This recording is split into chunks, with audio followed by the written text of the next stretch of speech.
اول حاجة هنجيب بولة غويطة هنحط فيها بصلاية كبيرة مبشورة ناعم بس مصفيينها من المية بتاعتها.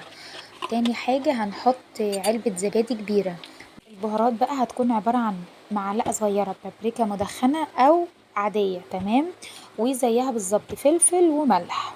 وبعد كده هنحط معلقة صغيرة خل وهنقلب بقى كويس جدا، وبعد كده هننزل الحمام الكداب في الخلطة بتاعتنا دي ونسيبها على الأقل ساعة في التلاجة. تمام. هبدأ اوريكم بقى الحمام الكداب انا خلياه ازاي. اولا انا خلياه بس للأسف ما عملتش الفيديو ان انا اعمل معاكم يعني طريقة خلي الوراك، بس هي سهلة جدا. ممكن انت تعمليها عند الفراخجي، ممكن انت تعمليها مع نفسك. فانا هبقى انزل لكم فيديو ان شاء الله لازاي نخلي الاوراق. هنا شايفين، بس اهم حاجة العظمة دي تكون موجودة. هنبدأ بقى نتبلها كويس كده وندخل التتبيلة في الورك من جوه ونغرقها كده وتحت الجلد ونسيبها بقى كده في التلاجة لمدة ساعة. وبعد كده هنعمل بقى الخطوة التانية اللي هي الكبد والقوانص. لو مش عندك كبد وقوانص مفيش مشكلة خالص، ممكن تستغنى عن الخطوة دي. بس انا فضلت ان انا احشيها زي ما بحشي بالظبط الحمام واعمل جنبهم رز بالخلطة. جبت معلقة سمنة بلدي على معلقة زيت كبيرة وبدأت ان انا ادي صدمة للكبد والقوانص واقلبهم كويس، وبعد ما ينزلوا يعني السوائل اللي فيهم ما يفضلش غير السمنة بس كده، انزل عليهم معلقة صغيرة فلفل اسود. وجبت حلة وكده خلاص طفيت على الكبد، جبت بقى حلة وحطيت فيها معلقة سمنة كبيرة ومعلقة زيت وبدأت انزل بالبصلة، واول ما اصفرت نزلت بالرز والبهارات. والكبدة طبعا البهارات عبارة عن ايه؟ شطة، لورا، حبهان، كركم، فلفل وملح، من كل حاجة معلقة صغيرة.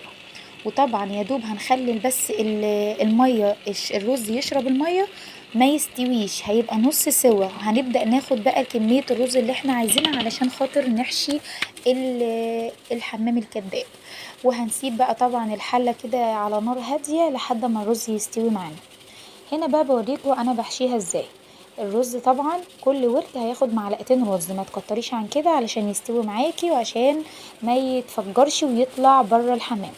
ممكن نقفل بالخلة، بس طبعا الخلة مش حلوة زي الإبرة والخيط. انا كنت بعمل بالخلة قبل كده بس كان بينفجر مني الصراحة، او ممكن تلف الخيط كله عليه بس الشكل النهائي ما بيكونش ظريف زي ما بتعملي بالإبرة والخيط.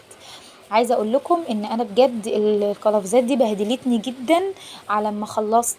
فانا كنت بقطع في الفيديو لحد ما اخلص واربط وبعد كده اوريكم انا عملت ايه.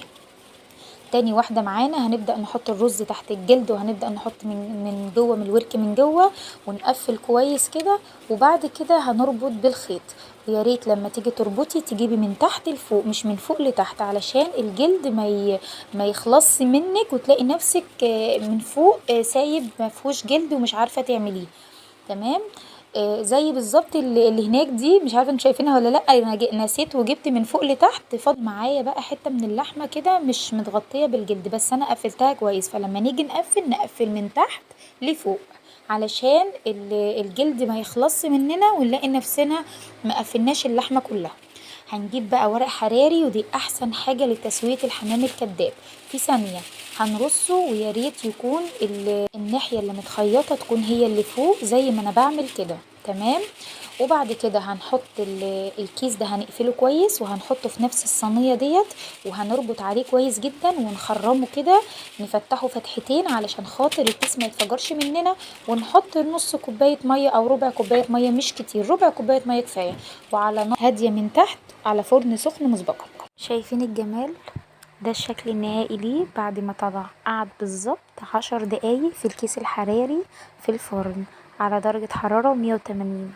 الكيس الحراري الميزة بتاعته انه بيسوي الحاجة في ثانية، وطبعا الوراك ما بتاخدش وقت. ايه رأيكم بقى؟ مفيش حباية طالعة منه ولا متفجر ولا الكلام ده كله. الرز اللي تحت ده طبعا رز بالخلطة اللي احنا كنا حاشين منه الحمام الكداب. تعالوا بقى ندوق. مش عايزة اوصف لكم الطعم، اظن العينة بينة.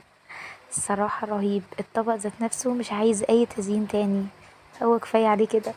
شايفين الرز مفلفل ازاي؟ خطير.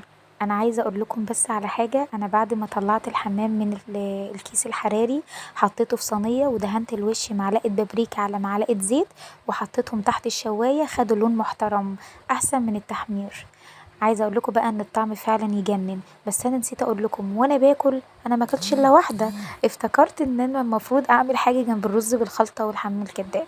هستنى رايكم في الكومنتات وتقولولي المفروض ان انا اعمل ايه جنبه. ما ينفعش كله يبقى نواشف كده. بألف هنا وشفا وباي باي.